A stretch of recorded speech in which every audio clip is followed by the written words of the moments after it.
মোমবাতির মতো নিজেকে মনে হয়, ধীরে ধীরে নিজের অস্তিত্ব ক্ষয়ে যাওয়ার যে দৃশ্য, তা আমি সব সময়ের মতো দেখেই যাই।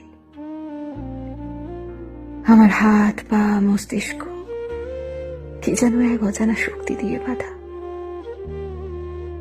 নিজের ঝরে পড়ার দৃশ্য নিজের চোখে দেখেও যখন কিছু বদলাতে পারি না, তখন মনে হয় আমি সেই মোমবাতি, যাকে একবার চালিয়ে দিলে নিজে থেকে আর নিজেকে পুড়তে থাকা থেকে থামাতে পারে না। এত দীর্ঘ জীবন আমার এভাবে হাঁসফাঁস করে কেটে যাচ্ছে।